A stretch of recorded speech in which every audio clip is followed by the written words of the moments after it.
ಓಂ ಶ್ರೀ ಗುರುಭ್ಯೋ ನಮಃ.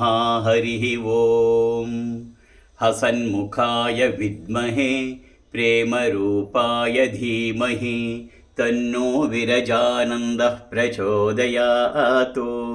ಓಂ ಅಮೃತಹಸ್ತಾಯ ವಿದ್ಮಹೇ ಮಹಾಶಕ್ತಿನೇತ್ರಾಯ ಧೀಮಹಿ ತನ್ನೋ ಅಪ್ಪಾಜಿಃ ಪ್ರಚೋದಯಾತ್. ಸರ್ವಮಂಗಲಮಾಂಗಲ್ಯೆ ಶಿವೆ ಸರ್ವಾರ್ಥಸಾಧಿಕೆ ಶರಣ್ಯೇ ತ್ರ್ಯಂಬಕೆ ಗೌರಿ ನಾರಾಯಣಿ ನಮೋಸ್ತುತೆ. ಸರ್ವಮಂಗಲಮಾಂಗಲ್ಯೆ ಶಿವೆ ಸರ್ವಾರ್ಥಸಾಧಿಕೆ ಶರಣ್ಯೇ ತ್ರ್ಯಂಬಕೆ ದೇವಿ ನಾರಾಯಣಿ ನಮೋಸ್ತುತೆ. ಜೈ ಜೈ ಶ್ರೀಮಾತಾ. ಆಶ್ವಯುಜ ಮಾಸ ಮುಗಿತಾ ಬಂದಿದೆ. ಕಾರ್ತಿಕ ಮಾಸ ಪ್ರಾರಂಭ ಆಗ್ತಾ ಇದೆ. ಬರುವ ಮಂಗಳವಾರ ಅಂದರೆ 21ನೆಯ ತಾರೀಕು, ಇದೇ ತಿಂಗಳು 21ನೆಯ ತಾರೀಕು ಅಮಾವಾಸ್ಯೆ. ಇದನ್ನು ಕಾರ್ತಿಕ ಅಮಾವಾಸ್ಯೆ ಅಂತ ಕರೀತಾರೆ. ಈ ಕಾರ್ತಿಕ ಅಮಾವಾಸ್ಯೆಗೆ ಬಹಳ ವಿಶೇಷವಾದಂಥ ಸ್ಥಾನವನ್ನು ನಮ್ಮ ಭಾರತೀಯ ಪರಂಪರೆಯಲ್ಲಿ ಕೊಟ್ಟಿದ್ದಾರೆ. ಕಾರ್ತಿಕ ಮಾಸ ಮಾರನೇ ದಿನದಿಂದ ದೀಪಾವಳಿಯ ಹಬ್ಬ, ಬಲಿಪಾಡ್ಯಮಿ ಅವತ್ತು. ಅದೇ ರೀತಿಯಾಗಿ ಮಂಗಳವಾರ ಅಮಾವಾಸ್ಯೆ ಹಿಂದಿನ ದಿನ ಸೋಮವಾರ ಅಂದರೆ ತಾರೀಕು 20ನೆಯ ತಾರೀಕು ಧನಲಕ್ಷ್ಮಿ ಪೂಜೆ ಅಂತ ವಿಶೇಷವಾಗಿ ಆಚರಣೆಯನ್ನು ಮಾಡ್ತಾರೆ. ವಾಸ್ತವವಾಗಿ ಇದು ವ್ರತಗಳಲ್ಲೇನೂ ಬರಲ್ಲ, ಆದರೆ ಬಹಳ ಪ್ರಖ್ಯಾತಿಯನ್ನು ಪಡ್ಕೊಂಡು ಬಹಳ ಶ್ರೇಷ್ಠವಾದಂಥದ್ದು. ಅದರಲ್ಲೂ ಉತ್ತರ ಭಾರತದಲ್ಲಿ ದಂತೆರಾಸ್ ಅಂದರೆ ತ್ರಯೋದಶಿಯ ಮಾರನೇ ದಿನ ಎಲ್ಲ ಧನಲಕ್ಷ್ಮಿ ಪೂಜೆಯನ್ನು ಸಾಮಾನ್ಯವಾಗಿ, ಅದರಲ್ಲೂ ಮುಂಬೈ ಮುಂತಾದ ನಗರಗಳಲ್ಲಿ ಉತ್ತರ ಭಾರತದಲ್ಲಿ ಎಲ್ಲರೂ ಕೂಡ ಅವತ್ತು ಧನಲಕ್ಷ್ಮಿಯನ್ನು ಪೂಜೆಯನ್ನು ಆಚರಿಸ್ತಾರೆ. ಅವತ್ತು ಕೂಡ ವಿಶೇಷವಾದಂಥದ್ದು. ಲಕ್ಷ್ಮಿಯ ಪ್ರಾರ್ಥನೆಗೆ, ಲಕ್ಷ್ಮಿಯನ್ನು ನಾವು ಸ್ಮರಣೆ ಮಾಡಲಿಕ್ಕೆ ಮತ್ತು ಅವಳನ್ನು ಅಮ್ಮ ಸುವರ್ಣವೃಷ್ಟಿಂ ಕುರುಮೇ ಗೃಹೇಶೀಹಿ, ಸುಧಾನ್ಯವೃದ್ಧಿಂ ಕುರುಮೇ ಗೃಹೇಶೀಹಿ, ಕಲ್ಯಾಣವೃದ್ಧಿಂ ಕುರುಮೇ ಗೃಹೇಶೀಹಿ, ವಿಭೂತಿ ವೃದ್ಧಿಂ ಕುರುಮೇ ಗೃಹೇಶೀಹಿ ಅಂತ ಎಲ್ಲವನ್ನು ಕೇಳ್ಕೊಳ್ಳೋಕ್ಕೆ ಅತ್ಯಂತ ಪ್ರಶಸ್ತವಾದದ್ದು. ಹಾಗಾಗಿ ಯಾವ ವರ್ಷವೂ ಇರಲಿಲ್ಲ. ಈ ವರ್ಷ ಈ ವಿಶ್ವಾವಸು ನಾಮ ಸಂವತ್ಸರದಲ್ಲಿ ಇದನ್ನು ಧನಲಕ್ಷ್ಮಿ ಪೂಜೆಯನ್ನು ಸಾಮೂಹಿಕವಾಗಿ ಮಾಡಿಸ್ಬೇಕು. ಏಕೆಂದರೆ ಸಾಮೂಹಿಕವಾದ ಶಕ್ತಿ ಅತ್ಯಂತ ಪ್ರಬಲವಾಗಿರುತ್ತೆ. ಹಾಗಾಗಿ ಆ ಸಾಮೂಹಿಕವಾದಂಥ ಪೂಜೆಯನ್ನು, ಧನಲಕ್ಷ್ಮಿ ಪೂಜೆಯನ್ನು ಬೆಂಗಳೂರಿನಲ್ಲಿ ಮಾಡಿಸ್ಬೇಕು ಅಂತಕ್ಕಂಥದ್ದು ಪ್ರೇರಣೆಯಾಗಿದೆ. ಹಾಗಾಗಿ 20ನೆಯ ತಾರೀಕು ಸೋಮವಾರ ಬರ್ತಾ ಇದೆ. ಆವತ್ತು ಧನಲಕ್ಷ್ಮಿ ಪೂಜೆಯನ್ನು ನಾವು ಬೆಂಗಳೂರಿನ ರಾಯಲ್ ಕೆಂಪೇಗೌಡ ಕಲ್ಯಾಣ ಮಂಟಪ ಯಲಹಂಕದಲ್ಲಿ ಎಲ್ಲ ಆಲೋಚನೆಯನ್ನು ಮಾಡಿದ್ದಾರೆ. ಸುಮಾರು ಒಂದು 250 ದಂಪತಿಗಳಿಗೆ ಅಲ್ಲಿ ಅವಕಾಶ ಇರುತ್ತೆ. ಅವತ್ತು ಅವರು ಅಲ್ಲೇ ಬಂದು ಅಪ್ಪಾಜಿಯ ಸಮ್ಮುಖದಲ್ಲಿ, ಶ್ರೀಮಾತ ಅಪ್ಪಾಜಿಯವರ ಮಾರ್ಗದರ್ಶನದಲ್ಲಿ ಅವರ ಪೂರ್ವಕವಾಗಿ ಅದನ್ನು ಮಾಡಲಿಕ್ಕೆ ಅವಕಾಶವನ್ನು ಪ್ರಪ್ರಥಮ ಬಾರಿಗೆ ಸರಿ ಅವಕಾಶವನ್ನು ಕಲ್ಪಿಸಿದ್ದಾರೆ. ಹಾಗಾಗಿ ಅವತ್ತು 2 ರೀತಿಯ ಭಾಗಗಳನ್ನು ಮಾಡ್ತೀವಿ. ಒಂದು ಪೂಜೆಗೆ ಅವಕಾಶ ಸುಮಾರು ಒಂದು 250 ಜನಕ್ಕೆ, ಇನ್ನೊಂದು 250 ಜನಕ್ಕೆ ಪೂಜೆಗೆ ಅವಕಾಶ ಇಲ್ಲ, ಬರೀ ಕುಂಕುಮಾರ್ಚನೆ ಮಾಡ್ತೀವಿ ಅನ್ನೋರಿಗೂ ಅವತ್ತು ಅವಕಾಶ ಇದೆ. ಎರಡಕ್ಕೂ ನಾವು ಅಲ್ಲಿಗೆ ಬರೋಕ್ಕಾಗಲ್ಲ ಅನ್ನೋರಿಗೆ ನೇರ ಪ್ರಸಾದನೂ ಕೂಡ ಕೊಡ್ತಾ ಇರುತ್ತೆ, ಮನೆಯಲ್ಲೇ ಕೂತ್ಕೊಂಡು ಮಾಡ್ಬೋದು. ಹೀಗೆ 3 ಅವಕಾಶಗಳನ್ನು ನಾವು ಕಲ್ಪಿಸ್ತೀವಿ. ಒಂದು ಅಲ್ಲೇ ಬಂದು ಪೂಜಾ ಸಾಮಗ್ರಿಗಳನ್ನು ತಂದು ನಾವು ಪೂಜೆಯನ್ನು ಮಾಡ್ತೀವಿ ಅನ್ನೋರಿಗೆ ಒಂದು ಭಾಗ. ಇನ್ನೊಂದು ಭಾಗದಲ್ಲಿ, ಯಾಕೆಂದರೆ ಅದು ವಿಶಾಲವಾದ ಕಲ್ಯಾಣ ಮಂಟಪ, 250 ಜನ ಅಲ್ಲಿದ್ದರೆ ಇನ್ನೊಂದು 250 ಜನ ನಮಗೆ ಪೂಜೆಗೆ ಅವಕಾಶ ಇಲ್ಲ, ನಾವು ಬಂದು ಅಲ್ಲೇ ಕುಂಕುಮಾರ್ಚನೆ ಮಾಡ್ತೀವಿ ಅನ್ನೋರಿಗೂ ಅವಕಾಶ ಇದೆ. ಇನ್ನೆರಡೂ ನಾವು ಅಲ್ಲಿ ಬರೋಕ್ಕೆ ಆಗಲ್ಲ ಅನ್ನೋರಿಗೆ ನೇರ ಪ್ರಸಾರದಲ್ಲಿ ಅವತ್ತು 5 ಗಂಟೆಯಿಂದಲೇ ಪ್ರಾರಂಭ. ಯಾಕೆಂತ ಹೇಳಿದ್ರೆ ಗೋಧೂಳಿ ಸಮಯ, ಲಕ್ಷ್ಮಿ ಮನೆಗೆ ಬರುವ ಸಮಯದಲ್ಲಿ ಪೂಜೆ ಆಗಬೇಕು. ಯಾಕೆಂದರೆ ನಾವು 5 ಗಂಟೆಗೆ ಪೂಜೆ ಪ್ರಾರಂಭ ಆದರೆ ಗಣಪತಿ ಪೂಜೆ ಎಲ್ಲ ಮುಗಿಸಿ ಧನಲಕ್ಷ್ಮಿ ಪೂಜೆ ಮಾಡೋ ಹೊತ್ತಿಗೆ ಸರಿಯಾಗಿ ಸಂಧ್ಯಾಕಾಲ ಗೋಗಳು ಮನೆಗೆ ಬರ್ತಕ್ಕಂಥ ಮಹಾಲಕ್ಷ್ಮಿ ಬರ್ತಕ್ಕಂಥ ಸಮಯ. ಆ ಸಮಯದಲ್ಲಿ ಧನಲಕ್ಷ್ಮಿ ಪೂಜೆಯನ್ನು ಮಾಡ್ತಕ್ಕಂಥದ್ದು ಅತ್ಯಂತ ಶ್ರೇಷ್ಠ. ಹಾಗಾಗಿ 20ನೇ ತಾರೀಕು ಸೋಮವಾರ ಸಂಜೆ 5 ಗಂಟೆಗೆ. ಇನ್ನು ಪೂಜೆಗೆ ಬರ್ತೀನಿ ಅನ್ನೋರಿಗೆ ಪೂಜಾ ಸಾಮಗ್ರಿಗಳೇನು ಅನ್ನೋದು ಗೊತ್ತೇ ಇರುತ್ತೆ. ಒಂದು ಮಣೆ ಮೇಲೆ ಕಳಶವನ್ನಿಡೋಕ್ಕೆ ಒಂದು ತಟ್ಟೆಯಲ್ಲಿ ಸ್ವಲ್ಪ ಅಕ್ಕಿ, ಆಮೇಲೆ ಒಂದು ಚೊಂಬು ಯಾವುದಾದ್ರೂ ಆಗ್ಬೋದು, ಬೆಳ್ಳಿದಾಗ್ಬೋದು, ತಾಮ್ರದ್ದಾಗ್ಬೋದು, ಆ ಥರದ್ದೊಂದು ಚಂಬನ್ನು ತಗೊಂಡು, ಅಥವಾ ಒಂದು ದೊಡ್ಡ ಲೋಟ, ಬಹಳ ಮುಖ್ಯವಾದದ್ದು. ಅದರೊಳಗೆ ಈ ಸರಿ ಧನಲಕ್ಷ್ಮಿ ಪೂಜೆ ಆದ್ದರಿಂದ ಇಲ್ಲಿ ವಿಶೇಷವಾಗಿ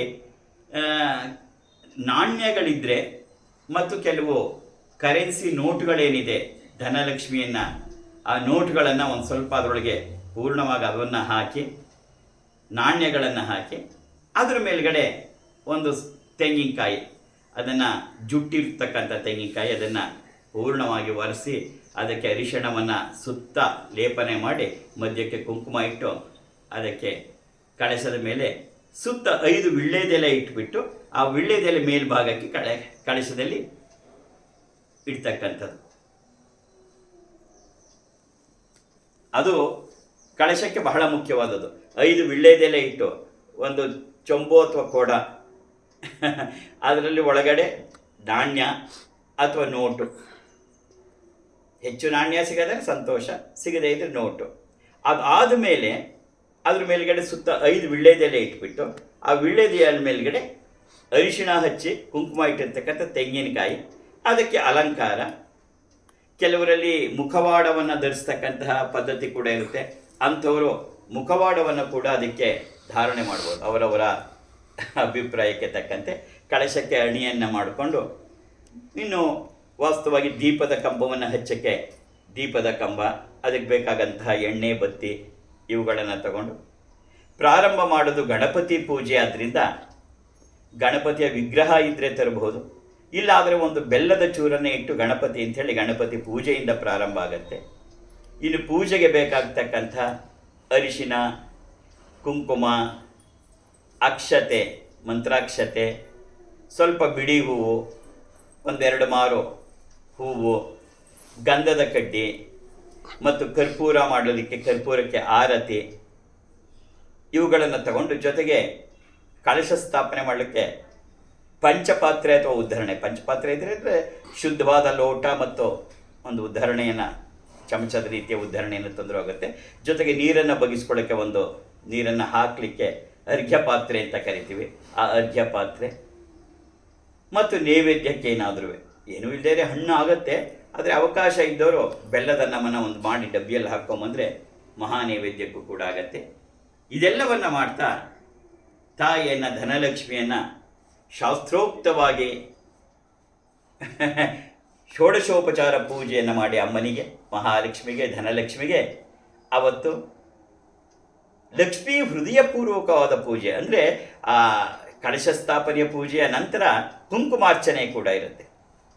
ಆ ಕುಂಕುಮಾರ್ಚನೆಗೆ ಬೇಕಾದಂತಹ ಒಂದು ಪ್ಲೇಟ್, ತಟ್ಟೆ ಅಥವಾ ಮತ್ತು ಒಂದು 5 ರೂಪಾಯಿ ನಾಣ್ಯ, ಇದನ್ನು ಅಪ್ಪಾಜಿ ಆಶೀರ್ವಾದ ಮಾಡಿ ಅವರೇ ಕೊಡ್ತಾರೆ. ಅಲ್ಲಿ ಬಂದಾಗ ಅವರೇ ಕೊಟ್ಟಿರ್ತಾರೆ. ಬರೀ ಕುಂಕುಮಾರ್ಚನೆ ಮಾಡೋರಿಗೂ ಸರಿ, ಇವ್ರಿಗೂ ಕೊಟ್ಟಿರ್ತಾರೆ ಅಲ್ಲಿ ಕುಂಕುಮಾರ್ಚನೆ ಎಲ್ಲ ಆದಮೇಲೆ ಧೂಪ, ದೀಪ, ನೈವೇದ್ಯ, ಮಹಾಮಂಗಳಾರತಿ ಇಷ್ಟೆಲ್ಲ ಕೂಡ ನಡೆಯುತ್ತೆ. ಹಾಗಾಗಿ ಈ ವರ್ಷ ಪ್ರಪ್ರಥಮ ಬಾರಿಗೆ ವಿಶೇಷವಾಗಿ ಅಪ್ಪಾಜಿ ಆಸ್ಟ್ರೇಲಿಯಾಕ್ಕೆ ಹೊರಟಿದ್ದಾರೆ 24ನೇ ತಾರೀಕು. ಹಾಗಾಗಿ ಅದಕ್ಕೆ ಮುಂಚೆ ಇದೊಂದು ಕಾರ್ಯ ಆಗಬೇಕು ಅನ್ನುವ ಪ್ರೇರಣೆ ಇದ್ದಿದ್ದರಿಂದ 20ನೇ ತಾರೀಕು ಸೋಮವಾರ ಸಂಜೆ 5 ಗಂಟೆಗೆ ಧನಲಕ್ಷ್ಮಿ ಪೂಜೆಯನ್ನು ಮಾಡ್ತಕ್ಕಂಥದ್ದು. ಯಾರಿಗೆ ಅವಕಾಶ ಇದೆ ಇಂಥದ್ದು ಅಪೂರ್ವವಾದ್ದು ಬಳಸ್ಕೋಬೋದು.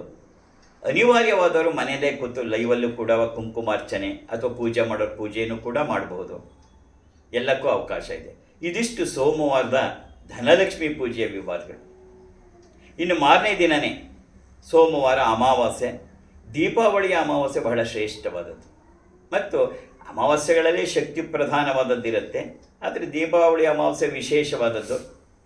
ನಾವು ಪ್ರತಿ ಅಮಾವಾಸ್ಯೆಯನ್ನಲ್ಲೂ ಸಾಮಾನ್ಯ ದೇವಿ ಕವಚದ ಕುಂಕುಮಾರ್ಚನೆಯನ್ನು ಮಾಡಿಸ್ತಾ ಇದ್ವಿ. ಆದರೆ ಈ ಸರಿ ಇದು ವಿಶೇಷವಾಗಿ ಹಿಂದಿನ ದಿನ ತಾನೇ ಧನಲಕ್ಷ್ಮಿ ಪೂಜೆ ಆಗಿರುವುದರಿಂದ ಮಾರನೇ ದಿನ ಅದು ಲಕ್ಷ್ಮೀ ರಹಸ್ಯ ಹೃದಯ ರಹಸ್ಯ ಪೂರ್ವಕವಾಗಿ ಕುಂಕುಮಾರ್ಚನೆ ಪೂಜೆ ಎಲ್ಲ ಮುಗಿದಿರೋದ್ರಿಂದ ಮಾರನೇ ದಿನ ಮಂಗಳವಾರದಿಂದ ಬೆಳಗ್ಗೆ ಸುಮಾರು 9 ಗಂಟೆಯಿಂದ ಬೆಳಗ್ಗೆ 9 ಗಂಟೆಯಿಂದ ಲಕ್ಷ್ಮೀ ಹೃದಯ ರಹಸ್ಯ ಯಜ್ಞವನ್ನು ಹೋಮ ಅಲ್ಲ ಅದು ಯಜ್ಞವನ್ನು ಮಾಡಬೇಕು ಅಂತಕ್ಕಂಥದ್ದು. ಮಂಗಳವಾರ ದಿನ ಬೆಳಗ್ಗೆ 9 ಗಂಟೆಯಿಂದ ಲಕ್ಷ್ಮೀ ಹೃದಯ ರಹಸ್ಯ, ನಾರಾಯಣ ಹೃದಯ ರಹಸ್ಯ ಅತ್ಯಂತ ಶ್ರೇಷ್ಠವಾದದ್ದು. ಅಥರ್ವಣ ವೇದದ ಶಕ್ತಿ ಪ್ರಯೋಗದಲ್ಲಿ ಬರ್ತಕ್ಕಂಥದ್ದು. ಇದರ ವಿಶೇಷತೆಯನ್ನು ನೋಡ್ತಾ ಅವತ್ತು ವಿಶೇಷವಾಗಿ ಆ ದೈವಿಕ ಶಕ್ತಿಯನ್ನು ಪಡೆಯೋಕ್ಕೋಸ್ಕರ ಮಂಗಳವಾರ ದಿನ 9 ಗಂಟೆಯಿಂದ ಲಕ್ಷ್ಮೀ ಹೃದಯ ರಹಸ್ಯ, ನಾರಾಯಣ ಹೃದಯ ರಹಸ್ಯ ಯಜ್ಞವನ್ನು ಕೂಡ ಮಾಡ್ತಕ್ಕಂಥದ್ದು. ಹೀಗೆ 2 ದಿನ ಸೋಮವಾರ ಮತ್ತು ಮಂಗಳವಾರ, ಸೋಮವಾರ ಸಂಜೆಯಿಂದ ಮಂಗಳವಾರದ ಸಂಜೆಯವರೆಗೆ ಪೂರ್ಣವಾಗಿ ಲಕ್ಷ್ಮಿಯ ಧ್ಯಾನದಲ್ಲಿದ್ದು ಅಮ್ಮನನ್ನು ಅಮ್ಮ ಸುವರ್ಣ ವೃಷ್ಟಿಂ ಕುರುಮೇ ಗೃಹೇಶೀಹಿ ಸುಧಾನ್ಯ ವೃದ್ಧಿಂ ಕುರುಮೇ ಗೃಹೇಶೀಹಿ ಕಲ್ಯಾಣ ವೃದ್ಧಿಂ ಕುರುಮೇ ಗೃಹೇಶೀಹಿ ವಿಭೂತಿ ವೃದ್ಧಿಂ ಕುರುಮೇ ಗೃಹೇಶಿ ಅಂತ ತಾಯಿಯನ್ನು ಕೇಳ್ಕೊಳ್ತಕ್ಕಂಥದ್ದು ಅತ್ಯಂತ ಶ್ರೇಷ್ಠವಾದದ್ದು. ಹಾಗೆ ಮಾಡ್ತವ ನಮ್ಮ ಈ ಒಂದು ಸಂದರ್ಭ ಯಾರಿಗೆ ಹೇಗೆ ಅನುಕೂಲ ಆಗತ್ತೆ ಅವರು ಹಾಗೆ ಅದನ್ನು ನಡೆಸ್ಕೊತಾ ಬರೋದಕ್ಕೆ ಪ್ರತಿಯೊಬ್ಬರಿಗೂ ಕೂಡ ಅವಕಾಶ ಇದೆ. ಅತ್ಯಂತ ಶ್ರೇಷ್ಠವಾದದ್ದು ನಾನು ಆಗಲೇ ಹೇಳ್ತಾ ಇರ್ತೀನಿ, ಲಕ್ಷ್ಮಿಯ ಪೂಜೆ ಕುಂಕುಮಾರ್ಚನೆ ಇವೆಲ್ಲ ಶ್ರೇಷ್ಠವಾದದ್ದು. ಯಾಕೆ ಅತ್ಯಂತ ಶ್ರೇಷ್ಠವಾದದ್ದು ಅಂದರೆ ಬರೀ ಧನಧಾನ್ಯ ಸಂಪತ್ತು ಸಿಗುತ್ತೆ ಅಲ್ಲ. ತಾಯಿಯನ್ನು ನಾವು ಕೇಳ್ತೀವಿ, ಅಮ್ಮ ಬ್ರಹ್ಮ ಬರೆದಿರುವ ಹಣೆಯ ಬರಹವನ್ನು ಅಳಿಸಿ ನಿನ್ನ ಅಮೃತ ಹಸ್ತದಿಂದ ಸಕಲ ಭಾಗ್ಯವನ್ನು ಸೂಚಿಸುವಂಥ ರೇಖೆಯನ್ನು ಬರೀತ. ಅದರಿಂದ ಲಕ್ಷ್ಮಿಯ ಪೂಜೆ ಬರೀ ಧನಧಾನ್ಯ ಸಂಪತ್ತಿಗೋಸ್ಕರ ಅಷ್ಟೇ ಅಲ್ಲ, ನಮ್ಮ ಇಡೀ ಜೀವನವೇ ಬದಲಾಗತ್ತೆ. ಇದನ್ನು ನಾವು ಸಾವಿರಾರು ಜನದಲ್ಲಿ ಕಂಡು ಬರ್ತಾ ಇದ್ದೀವಿ. ಹಾಗಾಗಿ ಈ ವರ್ಷ ವಿಶೇಷವಾಗಿ ಅದನ್ನು ಧನಲಕ್ಷ್ಮಿ ಪೂಜೆಯನ್ನು ಅದು ವಿಶಾಲವಾದ ಪ್ರಸಿದ್ಧವಾದ ಸಭಾಂಗಣ ಬೆಂಗಳೂರಿನ ಯಲಹಂಕದಲ್ಲಿರ್ತಕ್ಕಂಥ ರಾಯಲ್ ಕೆಂಪೇಗೌಡ ಕಲ್ಯಾಣ ಮಂಟಪದಲ್ಲಿ ಈ ಸರಿ ನಿಜವಾಗಿ ತಾಯಿಯ ಪ್ರೇರಣೆಯಿಂದ ಆಯೋಜನೆ ಆಗಿದೆ. ಯಾರಿಗೆ ಅವಕಾಶ ಇದೆ ಎಲ್ಲ ಉಪಯೋಗಿಸ್ಕೊಂಡು ಒಟ್ಟಿನಲ್ಲಿ ಮಾಡಬೇಕು. ಅಲ್ಲಿಗೆ ಬಂದಾರು ಮಾಡು, ಕುಂಕುಮಾರ್ಚನೆನಾರು ಮಾಡು, ಮನೆಯಲ್ಲಾರು ಮಾಡು, ಇದನ್ನು ಉಪಯೋಗಿಸ್ಕೋಬೇಕು. ಪೂರ್ಣವಾಗಿ ನಮ್ಮಲ್ಲಿ ನಾವು ಅದರಲ್ಲಿ ತೊಡಗಿಸ್ಕೊಂಡು ಆ ದಿವ್ಯ ಲಕ್ಷ್ಮಿಯ ಬರೀ ಕೃಪಾ ಕಟಾಕ್ಷ ಅಲ್ಲ, ಅವಳ ಶಕ್ತಿಯನ್ನು ಪಡಿಬೇಕು. ನೀನು ನಗನಗ್ತಾ ಇರಬೇಕು. ಆ ಲಕ್ಷ್ಮಿ ನಿನ್ನ ಮನೆಯಲ್ಲಿ ಯಾವಾಗಲೂ ಇರಬೇಕು. ಸ್ಥಿರಾಭವ ಮಹಾಲಕ್ಷ್ಮಿ ನಿಶ್ಚಲಾ ಭವ ನಿರ್ಮಲೆ ಪ್ರಸನ್ನೆ ಕಮಲೇ ದೇವಿ ಪ್ರಸನ್ನ ಹೃದಯಾಭವ ಅಂಥೇಳಿ ಪ್ರಾರ್ಥನೆಯನ್ನು ಮಾಡಿ ಅಮ್ಮನನ್ನ ಮನೆಯಲ್ಲಿ ನನ್ನ ಹೃದಯದಲ್ಲಿ ಇಟ್ಕೊಳ್ತಕ್ಕಂಥ ಶ್ರೇಷ್ಠವಾದಂಥ ಕಾರ್ಯವನ್ನು 20 ಮತ್ತು 21ನೇ ತಾರೀಕು ಮಾಡೋಣ. ನಿನಗೆ ಅವತ್ತು ಅಪ್ಪಾಜಿ ಸಿಗ್ತಾ ಇದ್ದಾರೆ. ಅವತ್ತು ಬಿಟ್ಟರೆ ಅವತ್ತು ವಿಶೇಷ ಏನಪ್ಪ ಅಂದರೆ ಅದು ಅವರಿಗೆ ಬೀಳ್ಕೊಡುಗೆ ಸತ್ಸಂಗನೂ ಇರುತ್ತೆ 21ನೇ ತಾರೀಕು ಮಂಗಳವಾರ. ಯಾಕೆಂದರೆ 24ನೇ ತಾರೀಕು ಅಪ್ಪಾಜಿ ಆಸ್ಟ್ರೇಲಿಯಾಕ್ಕೆ ಹೋಗ್ತಾ ಇದ್ದಾರೆ. ಆಸ್ಟ್ರೇಲಿಯಾದಿಂದ ವಾಪಸ್ ಬರೋದೇ ಡಿಸೆಂಬರ್ 7ನೇ ತಾರೀಕು. ಹಾಗಾಗಿ 2 ತಿಂಗಳ ಕಾಲ ಅಪ್ಪಾಜಿ ಕೂಡ ಸಿಗಲ್ಲ. ಹಾಗಾಗಿ ಇದೊಂದು ಸಂದರ್ಭ.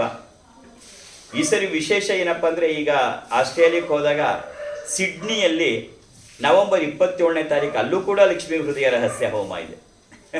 ಅದಕ್ಕೆ ಪೂರ್ವಭಾವಿಯಾಗಿ ಹೀಗಿದೆ. ಹೀಗೆ ಎಲ್ಲವೂ ಒಟ್ಟಿಗೆ ಸೇರಿಕೊಂಡಿರೋದ್ರಿಂದ 20-21ನೇ ತಾರೀಕು ಮಗಳೇ ನಿನ್ನನ್ನು ಕೆಂಪೇಗೌಡ ರಾಯಲ್ ಕೆಂಪೇಗೌಡ ಕಲ್ಯಾಣ ಮಂಟಪ ಯಲಹಂಕ ಬೆಂಗಳೂರು ಇಲ್ಲಿ ನೋಡೋಣ. ಪೂರ್ಣ ಆಶೀರ್ವಾದಗಳು. ಯಾವಾಗಲೂ ನಗನಗ್ತಾ ಇರು, ಯಾವಾಗಲೂ ನಗುತ್ತಾ ಇರು.